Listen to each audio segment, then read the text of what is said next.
اعوذ باللہ من الشیطان الرجیم بسم اللہ الرحمن الرحیم الحمد للہ رب العالمین والصلاة والسلام علی رسول اللہ وعلی آلہ واصحابہ اجمعین، اما بعد۔ الحمدللہ ہم جو ترجمہ کر رہے ہیں ورکشاپ کا، اس کے آج پارٹ 14 پہ ہیں۔ آج جن آیات کو ہم دیکھ رہے ہیں اس کا تعلق جو ہے وہ تقوی سے ہے۔ سورہ بقرہ کی آیت نمبر 282، سورہ بقرہ آیت نمبر 282 وَاتَّقُوا اللَّهَ وَيُعَلِّمُكُمُ اللَّهُ وَاللَّهُ بِكُلِّ شَيْءٍ عَلِيمٌ۔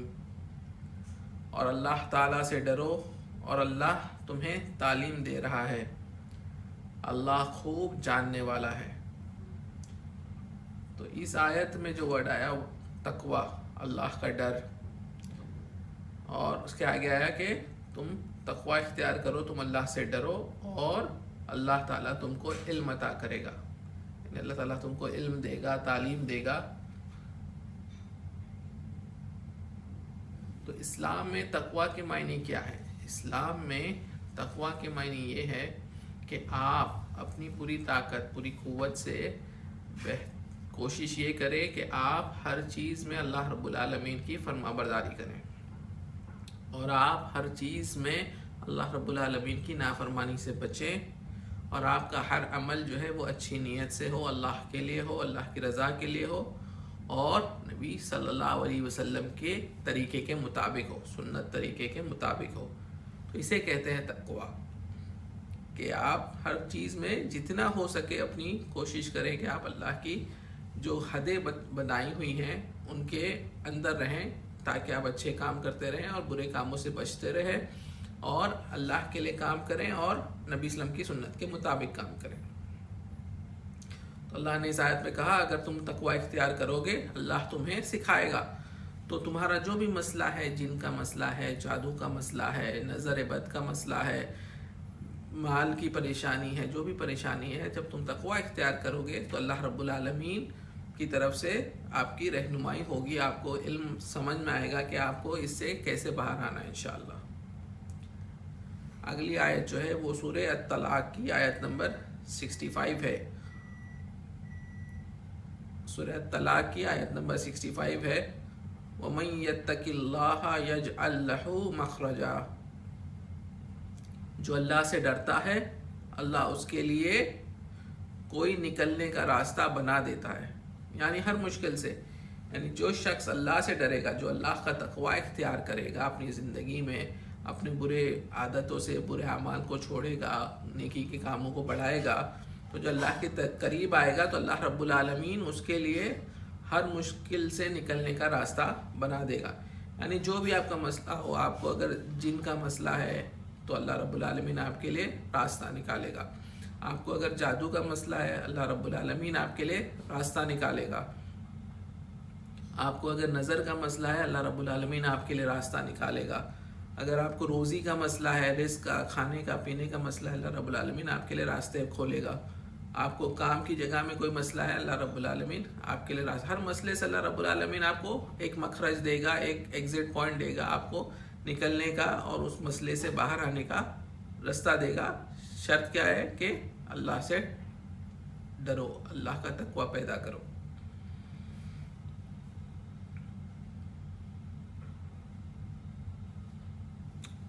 اور تقوی کیا ہے کہ جتنا ہو سکے اچھے کام کرو اور جتنا ہو سکے برے کاموں سے بچو۔ سورہ طلاق کی اگلی آیت جو ہے آیت نمبر 3، وَيَرْزُقْهُ مِنْ حَيْثُ لَا يَحْتَسِبُ وَمَن يَتَوَكَّلْ عَلَى اللَّهِ فَهُوَ حَسْبُهُ إِنَّ اللَّهَ بَالِغُ أَمْرِهِ قَدْ جَعَلَ اللَّهُ لِكُلِّ شَيْءٍ قَدْرًا۔ اس کا ترجمہ ہے، اور اسے ایسی جگہ سے روزی دیتا ہے جس کا اسے گمان بھی نہ ہو، اور جو شخص اللہ پر توکل کرے گا اللہ اسے کافی ہوگا۔ اللہ اپنا کام پورا کر کے ہی رہے گا، اللہ نے ہر چیز کے لیے ایک تقدیر مقرر کر رکھی ہے۔ تو اس میں جو پہلا پارٹ آیا کہ اللہ پہ توکل کرنا، اللہ پر بھروسہ کرنا۔ تو توکل کیا ہے؟ توکل یہ ہے کہ بندہ جو ہے اس کی طاقت میں، اس کی کیپیسٹی میں جو ہے وہ پوری کوشش کرے، اس کے بعد اللہ پہ بھروسہ رکھے کہ میری کوشش میں جو کمی زیادتی ہو گئی ہوگی، شاید کچھ کمی بھی پیشی بھی آ گئی ہوگی، اللہ رب العالمین اس کو پورا کر دے گا، اور مجھے جو نتائج چاہیے، میں جو رزلٹ ڈھونڈ رہا ہوں، اللہ رب العالمین وہ رزلٹ مجھے عطا کرے گا۔ اسے کہتے ہیں توکل کرنا۔ یعنی توکل کے معنی یہ نہیں ہے کہ آپ گاڑی میں بیٹھیں اور سیٹ بیلٹ نہیں لگائیں اور گاڑی کو فل سپیڈ میں چلائیں، یہ توکل نہیں ہے، کیونکہ آپ نے آپ کے جو کوشش، آپ جو کچھ کر سکتے تھے آپ نے وہ پورا نہیں کیا۔ آپ سیٹ بیلٹ لگانا ہے، اس کے بعد آپ کو اللہ پر بھروسہ کر کے نارمل سپیڈ جو بھی الاؤڈ سپیڈ ہے اس پہ گاڑی کو چلانا ہے۔ تب آپ نے ہر چیز جو آپ کی کیپیسٹی میں تھی اس کو پورا کی، پھر اللہ پہ بھروسہ رکھنا ہے کہ اللہ رب العالمین آپ کی حفاظت کرے گا، اسے توکل کہتے ہیں۔ اور اسی آیت کا جو اگلا پارٹ تھا کَجَعَلَ اللَّهُ لِكُلِّ شَيْءٍ قَدَرًا، کہ اللہ تعالیٰ نے ہر چیز کے لیے ایک تقدیر مقرر کر رکھی ہے۔ تو ہمارے جو ہم ایمان کو جب سمجھتے ہیں، ایمان کو پڑھتے ہیں، تو اس میں 6 چیزوں پہ جو ایمان لانا ہے، اس میں آخری چیز ہے کہ تقدیر کے خیر و شر پر ایمان لانا۔ تو اس پہ ایمان ہونا ضروری ہے، تقدیر پر۔ تو ہم کو تقدیر کیا ہے، اس کو کیا معنی ہے، ہم سمجھتے ہی نہیں ہیں، ہم کو اس کے بارے میں علم ہی نہیں ہے۔ تو پھر ہمارا تقدیر پہ ایمان کیسے صحیح ہوگا کہ ہمارے ساتھ جو ہو رہا ہے وہ ہمارے حق میں صحیح ہے، کیسے صحیح ہے، اس کو سمجھیں گے ہم کیسے، جب تک ہم کو تقدیر پہ ایمان لانے کے تعلق سے پتہ نہیں ہوگا، اور ہم اس پہ ایمان لائیں گے کیسے؟ تو ضروری ہے کہ جو بھی شخص رقیہ کر رہا ہے، جو پریشانیوں میں ہے اور وہ باہر آنا چاہ رہا ہے، کہ وہ اپنے تقدیر پہ ایمان کو صحیح کرے، اور اس کے لیے علماء کے جو ویڈیوز ہیں تفصیلی تقدیر کے تعلق سے اس کو سنیں۔ انشاءاللہ تعالیٰ اس ویڈیو میں بھی میں ایک لنک پہ رکھوں گا شیخ فیض اللہ مدنی کی تقدیر کے تعلق سے، تو آپ انشاءاللہ اس ویڈیو کو سنیں۔ اگلی آیت جو ہے سورہ الاسراء کی، سورہ نمبر 17 کی آیت نمبر 65 ہے،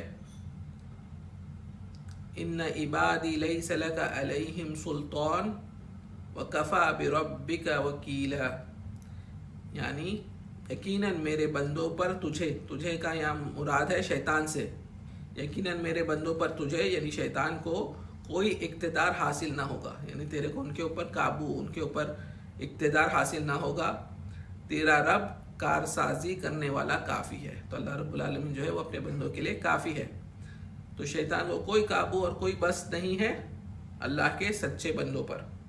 اور اگلی آیت جو ہے سورہ الحجر، سورہ نمبر 15 کی آیت نمبر 42 ہے، ان عبادی لیس لک علیہم سلطان الا من اتبعک من الغاوین، یعنی بے شک میرے بندوں پر تجھے کوئی غلبہ نہیں ہے، لیکن ہاں جو گمراہ لوگ تیری پیروی کریں۔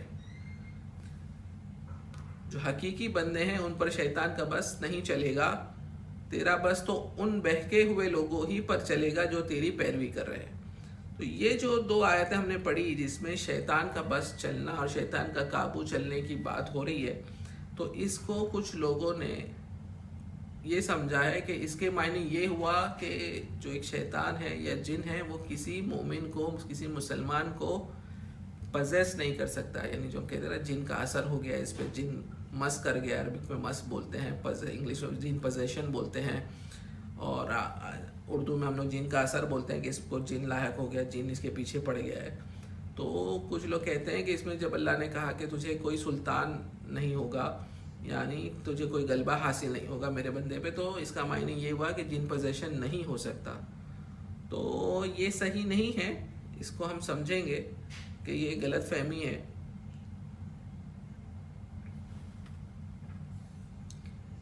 تو اس کا جواب یہ ہے کہ سب سے پہلا جو ہے کہ دوسری آیات میں، دوسری حدیثوں میں، اور نبی صلی اللہ علیہ وسلم کے سامنے جو ہے صحابہ کو بھی جن پوزیشن ہوا تھا۔ جب وہ حدیث میں آتا ہے کہ اللہ کے نبی صلی اللہ علیہ وسلم نے اس لڑکے کو بٹھایا اور اس کے منہ میں کیا کہا اللہ کے نبی صلی اللہ علیہ وسلم نے، اخرج یا عدو اللہ، کہ نکل جائے اللہ کے دشمن، یعنی جن جو تھا وہ اس کے جسم میں داخل تھا۔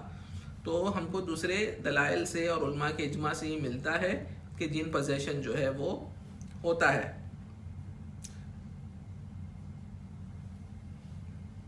یہاں پہ سلطان کے معنی جو وہ لفظ سلطان آیا کہ قابو کرنا آیا کہ شیطان تم پر قابو نہیں کر سکتا میرے بندوں پہ، یعنی مسلمانوں پر، مومنوں پر شیطان جو ہے وہ قابو نہیں حاصل کر سکتا. اللہ نے کہا اس کے معنی ہے شیطان آپ کو جنتی یا جہنمی نہیں بنا سکتا، لیکن شیطان جو ہے وہ کچھ نقصان آپ کا کر سکتا ہے، وہ آپ کو بیمار کر سکتا ہے، وہ آپ کو کچھ پریشانی میں ڈال سکتا ہے. اس کو کمپلیٹ کنٹرول آپ کے اوپر نہیں ہو سکتا، کمپلیٹ غالب وہ آپ کے اوپر نہیں ہو سکتا، اور آپ کے جو تقدیر ہے، آپ کا جو مقدر ہے اس کے اوپر وہ حاوی نہیں ہو سکتا، وہ جو چاہے وہ نہیں کر سکتا ہے. تو وہ آپ کو کمانڈ یا حکم نہیں کر سکتا ہے، لیکن آپ کو جو ہے تھوڑا بہت وہ مس گائیڈ کر سکتا ہے، وہ یعنی تکلیفیں دے سکتا ہے، لیکن کمپلیٹ کنٹرول اور کمپلیٹ غلبہ اس کو حاصل نہیں ہوگا. یہ معنی ہے یہاں پہ. بہت سے راکی جو ہے وہ یہ کہتے ہیں کہ جو بندہ جتنا زیادہ ایمان پر ہوتا ہے، اللہ پہ توکل پہ ہوتا ہے، اللہ کی اطاعت میں ہوتا ہے، اس پر شیطان کا زور اتنا کم چلتا ہے. یعنی اگر اس کو جن پوزیشن ہوتا بھی ہے، اگر اس کو اوپر آپ کو رقیہ کرنا بھی پڑ رہا ہے کیونکہ جن کا مسئلہ ہے اس کے ساتھ، تو بھی جو شیطان ہے اس کو اس کے اوپر غلبہ نہیں ہوتا، اس کے ہاتھ پیر وہ اتنا نہیں چلا پاتا، اس کی زبان سے وہ بات نہیں کر پاتا.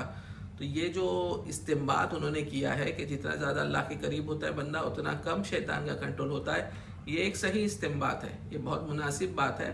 اور جو تجربے سے بھی دیکھی گئی ہے کہ اکثر ایسا ہی ہوتا ہے، جو لوگ توحید پرست ہوتے ہیں، سنت پہ ہوتے ہیں، تو گناہوں سے دور رہتے ہیں، تو بہت کم اس کا زور اس پہ چلتا ہے. لیکن کچھ راکی جو ہیں وہ رقیہ کرنے والے وہ ایک دم ایکسٹریم میں چلے جاتے ہیں، زیادہ یعنی وہ یہ کہتے ہیں کہ جس شخص میں زیادہ حرکت ہو رہی ہے اور شیطان بہت زیادہ بول رہا ہے، یعنی یہ ایک مستقیم شخص نہیں ہے، یعنی ایک استقامت دین پہ اس کے اندر نہیں ہے، یعنی یا تو ایک کبیرہ گناہوں میں ملوث ہے، یا تو یہ شرک میں ملوث ہے. اس طرح کی باتیں جو ہے وہ جملہ کہتے ہیں. تو یہ جملہ جو ہے یہ ایک بولڈ جملہ ہے، یعنی بہت ہی بڑا جملہ ہے. ایسے جملوں کہنے سے ہم بچیں گے. ہم یہ نہیں کہیں گے، ہم یقیناً یہ کہہ سکتے ہیں کہ اس بندے کو چاہیے کہ وہ اپنے اعمال کو دیکھے، اس پہ نظر ثانی کرے کہ کہاں مجھ سے غلطی ہو رہی ہے، کہیں مجھ سے میرے عقیدے میں کوئی شرکی عمل تو نہیں ہو رہا ہے، کہیں مجھ سے کوئی کبیرہ گناہ تو نہیں ہو رہے، کہیں کوئی گناہ میرے ریگولر تو نہیں ہو رہے جس سے اللہ ناراض ہے. تو ان چیزوں سے وہ توبہ کرے، اللہ کا ڈر پیدا کرے، اللہ کی طرف پلٹے، نیکی کے کاموں میں بڑھے، تقوی کو اختیار کرے، تو انشاءاللہ یقیناً اس کو فائدہ ہوگا اور شیطان کا جو غلبہ ہے وہ یقیناً کم ہوگا.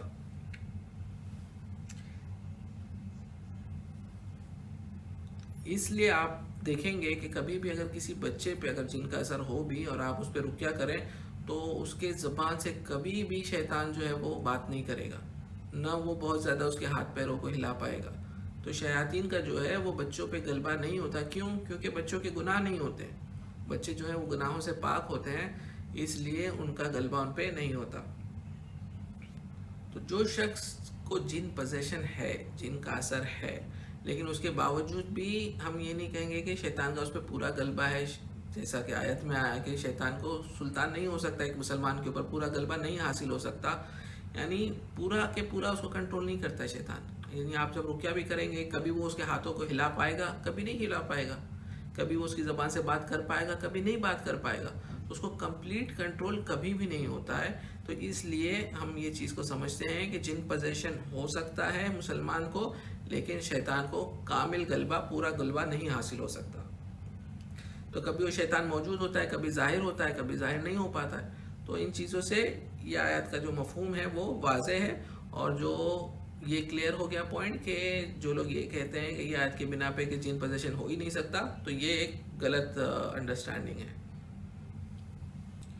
تو یہ بات جو ہے یہ ایک سنہری نقطہ ہے ہمارے لیے سمجھنے کے لیے کہ جتنا زیادہ ہم اللہ کا ڈر اور تقوی اختیار کریں گے اتنا ہمارا رقیہ کا علاج مفید اور فائدہ مند ہوگا، اور اتنا آسان ہوگا ہم کو شیطان سے ڈیل کرنا اور اس کو پست کرنا، اور اس کو اللہ کے حکم سے، اللہ کی مرضی سے آپ شفایاب ہو جانا اس کے شر سے. تو اپنے گناہوں سے بچنا جو ہے وہ بہت ضروری ہے. اگر آپ کو رقیہ میں رکاوٹ آ رہی ہے، اپنے اوپر غور کریں کہ مجھ سے کہاں کون سا گناہ ہو رہا ہے، کبھی ضروری نہیں ہے ایک بندہ سوچتا ہے یار میں کون سا گناہ کرتا ہوں، میں تو 5 ٹائم نمازیں پڑھتا ہوں، میں تو ذکر کرتا ہوں، اذکار کرتا ہوں، مجھ سے کیا غلطی ہوتی. کبھی یہ ہو سکتا ہے کہ آپ کے ذہن میں آپ کی جو ایمان ہے اس میں کوئی غلطی ہو رہی ہے. آپ کسی چیز کے بارے میں جس طرح سے بلیو نہیں کرنا ہے آپ ویسا بلیو کر رہے ہیں. جو منع ہے شاید آپ وہاں پہ کہیں شرک کے قریب جا رہے ہیں یا آپ سے شرک ہو رہا ہے، تو اس وجہ سے بھی آپ کی رکاوٹ آ سکتی ہے. تو کوشش کریں اپنے ایمان کو اور اپنے عمل کو دونوں کو غور و فکر کریں کہ مجھ سے کہاں غلطی ہو رہی ہے، مجھ سے کہاں گناہ ہو رہا ہے، اور اس سے رجوع کریں. تو انشاءاللہ تعالیٰ جو ہے آپ کا رقیہ جو ہے وہ زیادہ مفید اور زیادہ فائدہ مند اور جلد سے جلد ہوگا، اور شیطان کا غلبہ اور کنٹرول کم ہوگا. یعنی آپ صحابہ کو دیکھ لیں، صحابہ جب رقیہ کرتے تھے اگر کسی پہ پڑھتے تھے وہ 7 بار سورہ فاتحہ پڑھتے تھے، الحمدللہ پیشنٹ شفا یاب ہو جاتا تھا. وہ 3 دن تک پڑھتے تھے. پیشنٹ جو ایک کیس تھا جو جس میں پیشنٹ جو ہے وہ ذہنی طور پہ بیمار تھا، اس کو زنجیروں میں باندھ کے رکھا تھا انہوں نے. 3 دن انہوں نے صبح شام پڑھ کے رقیہ کیا، سورہ فاتحہ پڑھی، الحمدللہ وہ 3 دن میں اچھا ہو گیا. کیوں؟ کیا فرق تھا؟ وہ بھی تو سورہ فاتحہ پڑھ رہے تھے، ہم بھی سورہ فاتحہ پڑھ رہے ہیں. فرق یہ ہے کہ ان کا ایمان، ان کا تقوی، ان کا جو لیول تھا گناہوں سے بچنے کا وہ الگ تھا، اور ہمارا جو لیول ہے وہ الگ ہے. تو جو شخص کسی پہ جا کر رقیہ کر رہا ہے، کسی کی مدد کرنے، راکی جو ہے وہ خود بھی، اور جو شخص رقیہ طلب کر رہا ہے جو پیشنٹ ہے یا خود پہ خود گھر پہ رقیہ کر رہا ہے، وہ بھی دونوں جو ہے وہ کوشش کریں کہ گناہوں سے زیادہ بچے اور اللہ کی اطاعت کے جو کام ہے وہ زیادہ سے زیادہ کریں. کیونکہ آج کل کا جو دور ہے اس میں بہت کم برکت ہے. لوگوں کی جو دلوں میں اتنی برائیاں ہیں، اتنے مسئلے ہیں، تو لوگ اللہ سے دور ہیں، اللہ سے جو ہمارے دل ہیں وہ دور ہیں. تو ہم جو دنیا میں اور دنیاوی مفاد میں لگے ہوئے ہیں، تو ہمارے رقیہ میں بہت کم اثر ہے. کئی بار رقیہ جو ہے وہ کئی مہینوں چلتا ہے، کئی بار رقیہ جو ہے وہ کئی سالوں چلتا ہے، پیشنٹ ٹو پیشنٹ. تو بہت ضروری ہے کہ ہم لوگ جو ہے کوشش کریں، اللہ رب العالمین کی طرف توبہ کریں، اپنے گناہوں سے اللہ کی طرف متوجہ ہوں، اور جو ہے اللہ سے جتنا زیادہ قریب ہوں گے اتنا اللہ رب العالمین کی مدد ہوگی اور اتنا مفید ہوگا رقیہ. اللہ رب العالمین سے دعا ہے کہ اللہ رب العالمین ہم سب کو اپنے گناہوں سے توبہ کرنے کی توفیق نصیب کرے. اللہ رب العالمین ہم کو اطاعت اور فرما برداری والی زندگی گزارنے کی توفیق نصیب کرے. اللہ رب العالمین ہم سے جانے انجانے میں جو گناہ ہو گئے ان کو معاف کر دے، اور ہم آمین یا رب العالمین. وآخر دعوانا ان الحمد للہ رب العالمین.